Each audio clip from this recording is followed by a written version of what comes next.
कोकण संघटन समिती यांच्यातर्फे महाराष्ट्र राज्याचे मुख्यमंत्री तत्कालीन उद्धव बाळासाहेब ठाकरे यांना निवेदनपत्र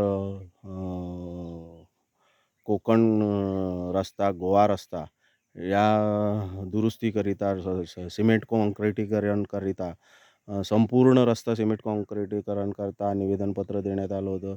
त्याचप्रमाणे एकनाथ शिंदे साहेब तत्कालीन मुख्यमंत्री यांनाही निवेदनपत्र दिलं होतं.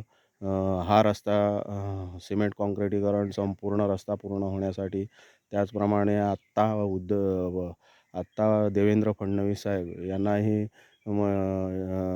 निवेदनपत्र दिलेलं आहे आणि सतत कोकण गोवा रस्ता या रोडकरिता प्रयत्न करत आहोत आणि बांधकाम मंत्री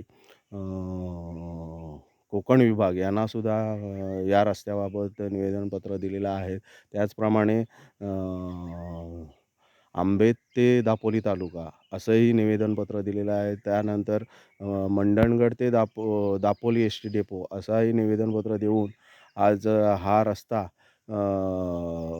काही ठिकाणी पूर्ण झालेला आहे, काही ठिकाणी बाकी आहे. तर दापोली तालुक्याकडं दापोली एस टी डेपोकडं जाणारा रस्तासुद्धा काम चालू आहे. ते पाहू शकता.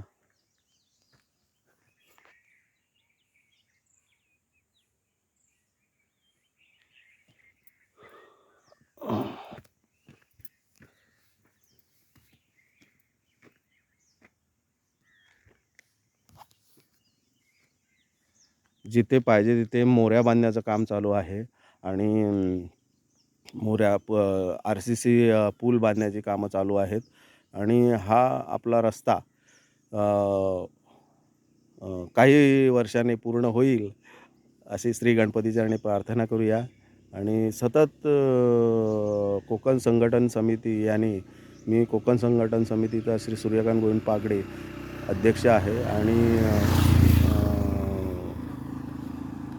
सतत आम्ही या आपल्या गोवा रस्त्यासाठी प्रयत्न करत आहोत.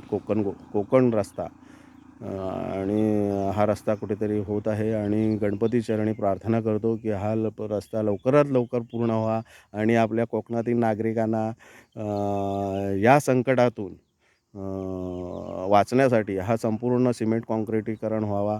जय कोकण, जय महाराष्ट्र.